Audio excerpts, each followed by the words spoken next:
Hello, everybody. This is the CT Sports Town Show. My name is Christopher Saunders, and I'm pleased to have on the offensive coordinator for the Granby Canton program. That's a co-op team in the Pequot. And as I mentioned, as I said before, he is the offensive coordinator. Greg Boucher is with me, also part of the basketball program as well. Greg, I appreciate you coming on. This is going to be a lot of fun. Yes, coach, let's do it. Before we get into the season that is to be, right? Less than 40 days, something like that. I know the season starts the first week and a half of September, and then it kind of just gets the ball rolling.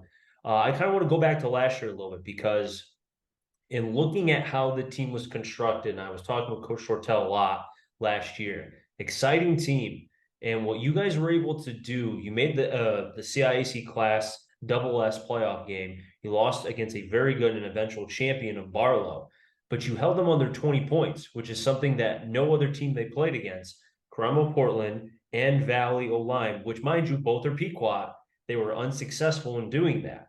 So just kind of reflect a little bit on the past season because I know it's a lot to kind of digest a little bit. Yeah, so first of all, it was a great season. I mean, one thing I like to tell the kids too, you can't just judge success by whether you win a state championship or not. I mean, how many teams are there in our division? 32 or whatever. So by not winning the state championship, you can't say the other 31 teams didn't have a good season. So I think we had a great season. You know, it was a challenging season because I took over as the offensive coordinator the year prior, like week 7 or 8. So really there was no change to the offense. But beginning of last year in the offseason, Coach Shortell, gave me the green light to really change the offense. And with his vision, of course, because he's the boss, right? But we totally revamped the offense and how we called the offense, how we set up our formations, the names of the formations, all our schemes were different.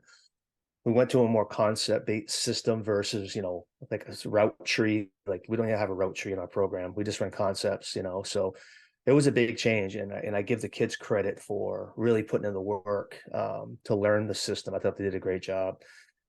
So that was a big piece. We also played, we tried to play, a very high tempo brand of football, which was new. We didn't huddle too often, pretty much a no huddle tempo based. We had a couple different tempos we used, and we signaled in the plays and the formations, which was new, right? So that made us play faster.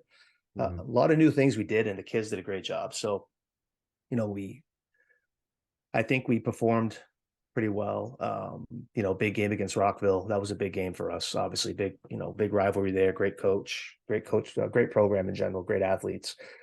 That was a big game for us. The Cromwell game, I could have done a better job. I think, the game plan was solid, but I think, could have been some things we did differently. And again, we didn't execute 100%. So I emphasized and Coach Hotel emphasized, execution is the most important thing. So the season was great. And then we ran into a good run towards the end of the season. And then, of course, we met Joe Barlow. So, man, if you can go back in time, right? But you can't but they're a great football team and they ran the triple option. So anybody who knows football and knows the triple option is that it's extremely hard to defend if it's run well. And their quarterback and their coaching staff and all their guys, they ran as good as I've seen. And I ran high school. I ran triple option for 2 years. They're phenomenal option football team. So, the season was great. I think if we win that game, who knows? I mean, I think we were in good shape, but listen, you can't go back in time. The kids played hard. We battled. And I don't think you can ever, you look at the kids at the end of the game, and I think we all felt good, even though we just lost. I mean, there's winning. I tell the kids there's winning, and then there's learning, right? If you play hard and you give it your all, it's not losing. You get better, you learn from your mistakes. But the kids did it. It was a great season. So going into this season, I won't jump ahead to this season, but, last season was a great season. I think, we're going to be young this year, so we'll see where it all goes. But for a first year offense, brand new system. I think, stats aside, and the stats were a lot better, obviously. The kids did a great job and the coaches did a great job. Our assistant coaches and our volunteers, I mean, they do a wonderful job. And Coach Shortell, to his credit, again, he gave me the green light to really do what I want. And he rarely ever, would have to supersede anything because, I try to keep it. He's an option guy, right? So, our teams in the past and, with our quarterbacks in the past, it's option football. So, talking to coach and say, hey, coach, we're going to run the air raid. And he's like, okay. Coach is very, you got to sort of work around him. You got to jab him a little bit before you go for the knockout because you got to get him to buy into it. But we knew we had a quarterback that was a pocket passer, a really good one, right? So we're not going to run. We're not going to be an option team, obviously. So how do we best make the system around what we have for personnel? And we had a couple of good running backs with Maher, Mhm. Atnese obviously is a good football player. Mhm. We knew our line was small. We had 5 linemen. We had 2 of them were converted wide receivers. One was a running back and one was like a fullback. So that was our O-line last year. So we knew we had to sort of get the ball up quick. We Mhm. probably wouldn't be able to pound the rock, up the middle, and really smash them out football. So we had to come up with a plan. So, we developed a system, we call it the bear raid, but it's an air raid type system with a big screen game and also a gap running scheme, which is most air raid concepts. It's zone only and they don't really run the ball. But we brought in, the power read, GT counter, and then of course some zone stuff too. So again, last season, great. I think this season, even though we're young, the kids who are back have exposure to the system. So they know, they're going to be a little bit ahead of the curve on that. It's just a matter of getting them the experience at the varsity level. So, we'll see. Coach, I've always, believed that the best coaches evolve with how the team does, right? You mentioned how you had a quarterback that could throw a little bit. Obviously, you incorporate that because you want to utilize, as the Belichick line is, tell me what he can do, not what he can't do.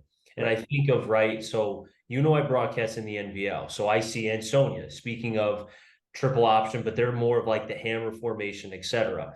Well, their now quarterback who was graduated when he was coming off of COVID, they were more of that typical hammer run based system. But then going into the last year of the program season, they started passing more because he had the ability to do that. And Coach Brockett believed in him in doing that. You spoke of the offensive line that you mentioned, some guys transitioning from other positions to go to be offensive linemen.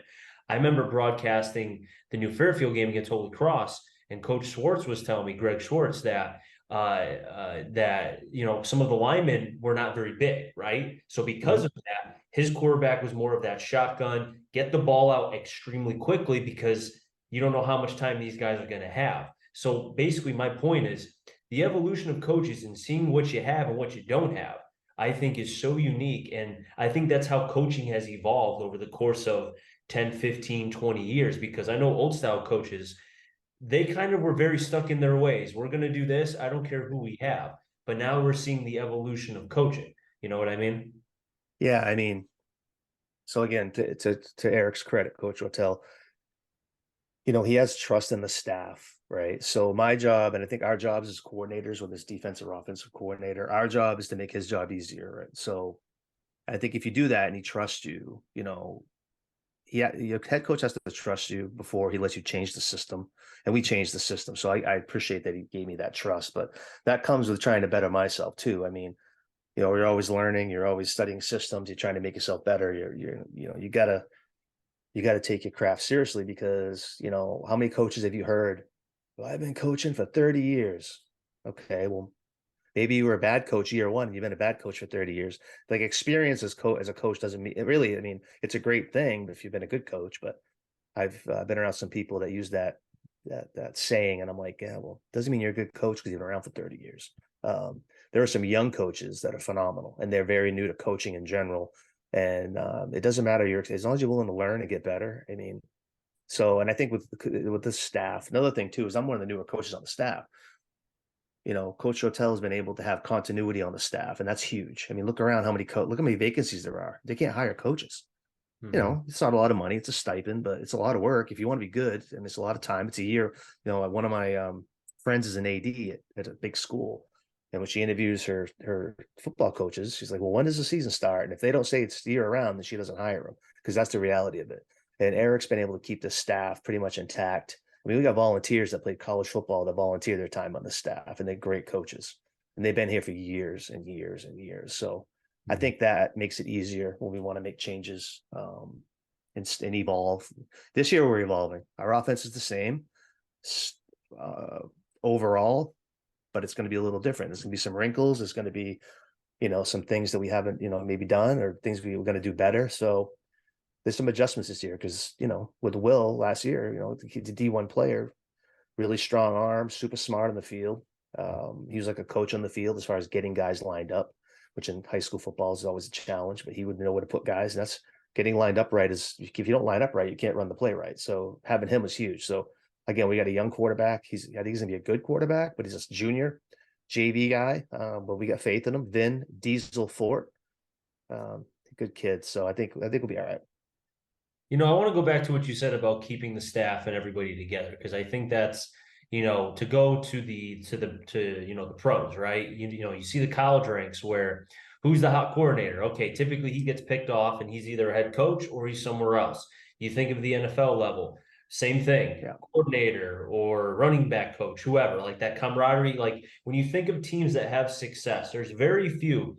And that's why I think the Eagles, for example, I'll be very curious to see how they're going to be without not just their offensive coordinator, but also their DC and some of the coaches behind, because they were part of a Super Bowl, not championship, but still getting to that level. So to kind of circle back to high school for a second with Granby Canton, I think it's massive to keep the band, quote unquote, together, because not only are you able to build a relationship with the players that are there over the course of years, but also too, your faces are there for the youth camps. You're there for when you're watching these kids when they are in fifth, sixth, seventh, whatever, kind of going up through the ranks. So they already see you, they know you, and when they get to the high school level, they know what expectations are. So keeping that group together kind of lessens the learning mode as far as getting to know them, and you get right to the X's and O's and such. Does that make sense? No, it makes perfect sense, because at the end of the day, the culture that you create it needs consistency to maintain that culture. So, you bring in new coaches and then they have to learn how you do things. And then you're not even into the schemes yet. And you're trying to figure out, is this guy, is he a good coach, or is he this type of coach? Is he? So that's huge. And we brought in last year, Coach Luca as an O-line coach. Phenomenal. He played WPI, super smart guy, really good guy. He's working hard with the kids. He fits the culture because he's the same way we are, like we want to win every game by 50, but at the end of the day, we're trying to, help these kids become good people, right? So football is like the microcosm of life. Where else can you learn leadership, integrity? I can go on and on with the virtues, but we want to make sure the kids become good kids, and we want to win. But two of my most favorite games, as I've been a coach at Granby, was the loss to Torrington in the playoffs 2 years ago, and the loss to Joe Barlow, because the Torrington game, again, we had multiple kids that couldn't play for whatever reason. I won't get into it, but we battled them, and we could have won the game. The kids battled; they knew they gave all they had. Joe Barlow, same thing. So that's the culture we want, where these kids, they're learning these, how to fail, really, and how to improve from that. So, and Eric's good at that, and our staff's great guys. We have some guys that have been coaching a long time, but they're actually good coaches, experienced coaches. They volunteer and they work with the young guys. I mean, it's amazing. And then last year was the first year that we worked with our youth program a little more in depth. I actually helped them with some of their offensive coordinator, former college player, great guy, and I helped them install some of our systems, just a couple of them. So like they're going to know when they get to high school, they'll know the nomenclature and the verbiage and stuff. So I mean, like you said, when you get known in the community and you're known as a hard worker and you like to liaison and network and do the right thing, I think that's good for the program. And we have, Eric's got a great staff. I mean, phenomenal staff. The Torrington loss, as somebody who's seen Torrington for many, many years, I know Gaetan does a fantastic job with that program. And, you think about both yourselves and Torrington kind of in a lot of ways, both with Shortell and Gaetan kind of mimic each other in a lot of ways, right? Because they're players, coaches, but they also demand respect and such. And they build the program, and they have literally from the ground up of the amount of success that has been had. And I know the respect that Shortell has for Gaetan. I don't know if they still talk to each other, but I think there was a scrimmage maybe last year before the season started. I could be wrong, but the point is, going up against coaches like that, I think is awesome, because you not only get to see kind of like your opposing self in a lot of ways, but also too, what that coach has done, like Coach Gaetan, and seeing Coach Shortell as well. Both good guys. Yeah, great guys. And Torrington's well-coached team, classy team. Good program, blue collar town, really good program. So, I mean, I think listen, I tell, we have a fellowship of Christian athlete. I'm a volunteer for them. And we have a huddle club at the school. Long story short, Mhm. Franklin Graham said a coach can impact more kids' lives in 1 year than most people can in their lifetime. So as coaches, that's our job, is to really have an impact on these kids. And I think all our coaches have that mentality. So I think that helps with the culture. I mean, it starts there. If you're just, all you want to do is, I mean, we want to win. We want to win every game. Trust me when I tell you. But, you know, kids are going to make mistakes. Like, they're Mhm. kids. We're high school football coaches. I'm not, Andy Reid, right? Like, I wish, but I'm not. We're going to make mistakes. Kids are going to make mistakes. You just try to learn from them and get better. And I think that's the culture that Coach Rotel has established, really. And yeah, Andy Reid's almost an air raid guy too, by the way. He's a borderline air raid guy, Andy Reid. That's a whole different conversation. I mean, it helps when you have Patrick Mahomes and he could throw off. I mean, he could literally throw with his opposite hand. Yeah, He could do underhand. He yeah, could do all that stuff. yeah. He's definitely an air raid guy, Texas Tech. But And speaking of the air raid, right? Because, and I'm glad that you mentioned that because maybe not in the NVL as much, but I was wondering, as we've seen, because I feel like everything is a copy. The NFL is copied by college. College is copied by the high schools. High schools, it's a trickle down effect, right? So when you look at the game right now, Connecticut based, just Connecticut high school football, do you feel like just from what you've seen, and now this could be beyond the Pequot. I know the Pequot's a little different. Do you feel like high school football in Connecticut has moved towards air raid, is already there, or has been here?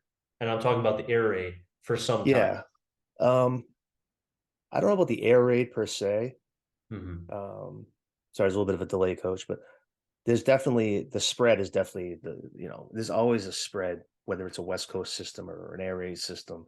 Mhm. I know another coach's big air raid is Coach Quinn, that was with SMSA. Very good air raid, very smart, knows a lot about it. But you know, in high school football, I mean, if you could run the ball 50 times a game and win, I would run the ball 50 times a game. I mean, it is what it is. But again, you got to do, if you have a bruising back and a massive offensive line, then I probably would be more of a downhill run game with a little perimeter screens and occasional intermediate throw, maybe throw one deep ball a game. But we don't have that luxury here. But I think Connecticut is it's a spread, especially when you get down to the double L teams, the L teams. Mhm. You'll see a lot of spread. You don't see much option anymore. At least I haven't seen it. Great offense, but it's expensive. It takes a lot of time to install, and you got to be really good at it. So, when you point about the trickle down effect, I think it's a trickle up effect with coaching, with schemes. I actually think maybe that's what you said too, but I think colleges steal from high schools, and then the NFL is 3, 4 years behind. They're stealing from the colleges because if you look at some of the schemes, I mean, a lot of the stuff they started at high school level, and then colleges adopt it, and then like 3 years later, the NFL is doing it. So like a lot of the screen game, and if you look at like GT, GY counter, NFL's been doing it, but now like Lincoln Riley's and all these big programs are doing those packages, that the NFL has jumped on that. So I think the high school football actually gives a lot to the overall scope of football as far as schemes, because coaches, they can try to do things. They're not going to get fired, lose $8 million a year.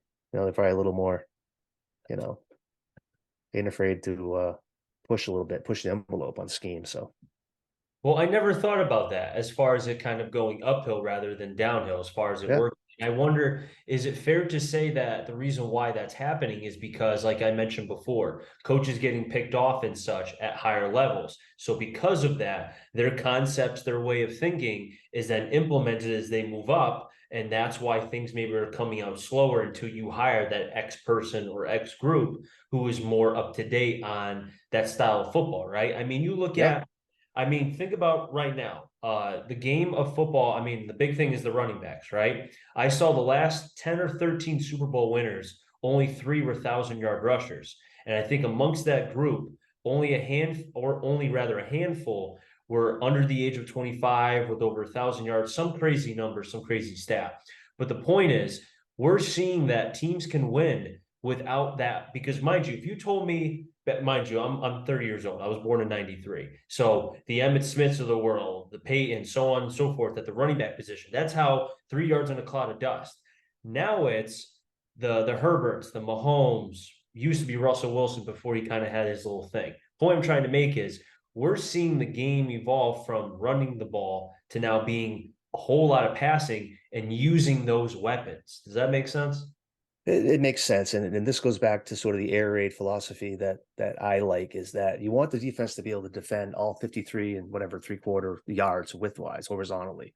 And I think if you just run the ball, and if you can run the ball and like I said, win games every game, great. But it's hard, I think, in high school football, especially with if you don't have a massive offensive line to do that. And I think if you can get the ball into your athletes in space with quick, accurate throws that are high percentage throws, like what I like to say is this: we play high tempo, right? So if I throw a bubble screen to someone, we block it on the perimeter, maybe they get 5 yards. I'll take 5 yards all day long. But when you play tempo and you play fast paced, now you're tiring out the big old defensive lineman, right? So now in that third quarter, they're getting tired. They're struggling a little bit. Now they miss a tackle. Now that 5 yards becomes 50. So I think, the quick passing game and the screen game allows teams that maybe don't have a robust running game to get the ball in the perimeter. And it's an extension of the run game, because you can throw a pass and get 3 yards. I mean, ideally, that's not what you want to do, but maybe you throw a 5 yard hitch and you get tackled for a 4 yard gain, whatever. So yeah, I mean, but running the football is extremely important. And, I wish we did a better job running the football last year. I think I take some of the heat for that.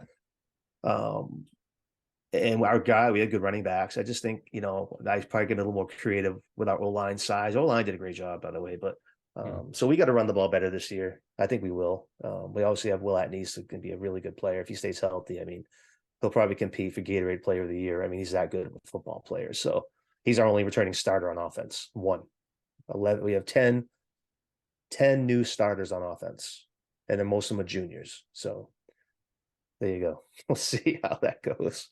Well, it's funny you mentioned Will, because I'm working on getting him on the podcast right now. We're trying to find a date and time in order for that to work. So I'm looking forward to that. Now, I want to go back really quick to kind of what you said as far as with the up-tempo offense and trying to catch teams, kind of catching their breath by the third quarter, right? Two things, without revealing too much. One, obviously you need to have the hogs. You need to have the big guys up front to be able to do their job. Is there any possibility, and this could even go out to position players, of making sure that you have extra players depth wise, just in case if somebody is gassed, or trying to, almost like in baseball, where, all right, you're going to come out for a play or two, catch your breath, get some water, and go back out. That way, keep their pitch count low so they can go deeper if that's possible. And then my second question is kind of looking overall at the game length, right? Kind of how are you getting these young men prepared for this up-tempo offense now in its second year? Okay. So the first question is I know, absolutely, big question. I apologize. yeah, there's two there, right? The first one is yes, we need to have depth. And I think we do a decent job of creating depth, especially at the skill positions. I think it's easier to create depth. So we're good. I mean, obviously there's a drop off, but if you can execute the schemes, you can be successful. I think if we execute at a high level, you still can be successful. Whether you're an average player going against a good player, if we out execute them, then the average player can win. Lineman is always a challenge. I do think this year we're younger, but I think we're going to have some pretty good depth. We may not be a stellar line. I think we're going to have a really good line, and I think it's going to be deep. And it has to be because, I mean, coach, we played pretty good tempo last year, but I would anticipate, it's going to be a 2-minute drill the whole game. And I'm not exaggerating. That's just, and it's not a secret. Anybody, whatever, I don't care. We're going to play even faster this year. So as soon as a lineman starts dragging, we got to take him out, because if you can't get lined up, if you can't get lined up fast, then you can't be in there. We got to get lined up fast. So that we have to have depth. And then the second question was, what was the second question? Oh, how do we get them prepared? Conditioning. Yeah. Well, Coach Hotel is a great conditioning program, and our guys buy into conditioning in general. So they work hard. They work hard on their own. From a practice perspective, we have several periods of practice where we work tempo. We have a running package where we run from the 30 to the 30. We have a scout defense on both 30s. We run a play. They sprint all the way to the opposite 30-yard line while looking at me, and I signal the calls in. They got to get lined up, run the play. We do that for 10 minutes. And then when we do team, we do a team tempo period. We march up and down the field. It's like a 2-minute drill the whole time. And then our practice, we're moving. There's not a lot of downtime. Coach does a good job scripting the practice. And I think, he lets me do my offensive day, and trust me, the kids are in great shape. And I think that last year, that was what allowed us to be, I think we had a good season. I think part of it was our conditioning. You look at the Rockville game. I think we were able to get them tired out, and I think that played a big role in the second half of us pulling away in that game. So, for us, it's huge, and we're going to continue to do it. It's not a secret. We prepare them for it. We have things we do to get them ready to line up fast. There's little things that we do. So, yeah, let's go. When's our first game? September 2nd. Coach, I Ready. appreciate you coming on. A lot of fun being able to talk with you about some Granby Canton football, and also too kind of dipping down into various topics as well. Best of luck this season, and I'm sure I'll be having Will on, and also Coach Shortell. I'll make sure to get him on as well again. Please. As I do. Awesome. I'll wrap things up here on the CT Sports Town Show. So until next time, stay safe. Where CT stands for Connecticut Town. I'm Jeremy. Find them all. Enjoy the rest of your day, everybody, and be well.